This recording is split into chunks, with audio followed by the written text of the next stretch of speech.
देख रहे हैं द इंडिया न्यूज। आइए नजर डालते हैं इस वक्त की कुछ। जरा सोचिए, शादी को हुए बस 3 महीने और उसी पत्नी पर आरोप कि उसने अपने पति को गोलियों से मौत के घाट उतार दिया। जी हां, हापुड़ का ये मामला सिर्फ हत्या नहीं बल्कि रिश्तों की कहानी है, जिसने प्यार की जगह नफरत और शक ने अपना असली चेहरा दिखा दिया। हापुड़ के बहादुरगढ़ थाना क्षेत्र के गांव मोहम्मदपुर रुस्तमपुर में 32 साल के आरिस अली की हत्या ने हर किसी को हिला दिया है। आरोप है कि उसकी पत्नी राहिमा ने ही 7 अगस्त की रात 12:50 पर अपने पति पर गोली चला दी।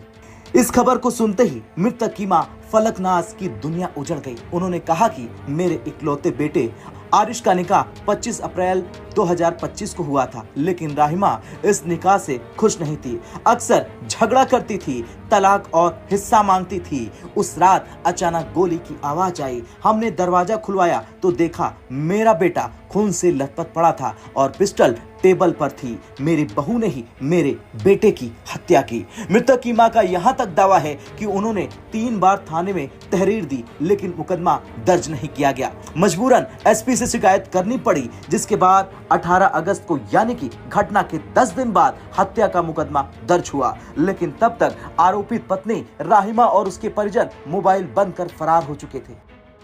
दादाजी, आपके बेटे के साथ एक घटना हुई थी, क्या मामला हुआ था और आपने उसमें क्या कार्रवाई अब तक की है? उसमें कार्रवाई तो की है मगर पुलिस एक्शन नहीं ले रही। क्या घटना हुई थी आपके बेटे के साथ? हमारा बेटा आया था और कमरे में गया, थोड़ी देर बाद गोली की आवाज़ आई। फिर बेटी ने गेट बजाया, उसने गेट नहीं खोला। 10 मिनट के बाद खोला गेट। 10 मिनट के बाद खोला गेट तो हमने अंदर जब जाके देखा तो हमारा बेटा खून में लथपथ पड़ा था और ड्रेसिंग पे रिवॉल्वर रखा था। उसने ही मारी है गोली मेरे बेटे के। आपने बहू से पूछा कि ये कैसे पड़ा है, क्या हुआ, क्या बोली वो? गोली चल गई, वैसे ही मजाकों में ये कहा उसने, मगर मारी उसने ही है गोली। ऐसी हत्याकांड उसने क्यों किया, कुछ इसके बारे में बताया कभी? कैसा उसका व्यवहार था पति के झगड़ा प्रति? होता रहता था दोनों में। क्या कहती थी? प्रॉपर्टी के लिए झगड़ा था। प्रॉपर्टी मुझे दे दो। शादी कब हुई थी दोनों की? 3 महीने पहले। क्या शादी के बाद से सब सही चल रहा था? थोड़े दिन ही सही चला था, फिर झगड़ा ही होता रहता था। क्या कहती थी झगड़े में वो? यही कहती थी कि मेरे नाम करो प्रॉपर्टी, यही झगड़ा था। कितने बेटे हैं आपके? अलीगढ़ चलो, बस वही बेटा था एक।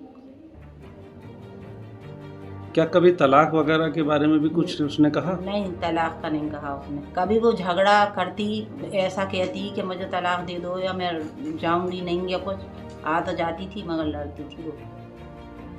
क्या कहती रहते थे? लड़ाई में कुछ आरोप लगाती थी, कुछ कहती थी? यही कहती थी, बार बार फ़ोन करके उसे बुला रही है बाहर से और फिर लड़ रही है। ये सब वो बाहर ज़्यादा वक्त गुजारता था, इसीलिए कि ये लड़ती है बहुत। तो क्या आपके बेटे की हत्या आपकी बहू ने की है? जी। इस मामले में मुकदमा दर्ज हो चुका है? जी। पुलिस ने गिरफ्तारी करी या नहीं? नहीं। तो वहीं पूर्व ग्राम प्रधान और पड़ोसी अरशद ने दावा किया कि गोली चलने की आवाज सुनते ही लोग मौके पर पहुंचे। दरवाजा खुला तो सामने आरिस का खून से लथपथ शव पड़ा था। आनन फानन में उसे मेरठ ले जाया गया, लेकिन डॉक्टरों ने उसे मृत घोषित कर दिया। उनका कहना है कि निकाह के बाद से ही राहिमा आरिस को परेशान करती थी। 7 अगस्त की रात गोली चली और जब हम पहुंचे तो आरिस खून से लथपथ पड़ा था। पुलिस को कई बार शिकायत दी, लेकिन 10 दिन बाद मुकदमा दर्ज हुआ। अर्शद जी, मोहम्मद थाने के चक्कर काट रहे हैं, कोई नहीं सुन रहा। इस पूरे मामले पर सीओ गढ़मुक्तेश्वर वरुण मिश्रा का कहना है कि घटना की तहरीर पर मुकदमा दर्ज कर लिया गया है। मृतक की पत्नी से पूछताछ की गई थी। साक्ष्यों के आधार पर जांच की जा रही है। जल्द ही पूरा मामला उजागर होगा। हापुड़ से देवेंद्र शर्मा की रिपोर्ट।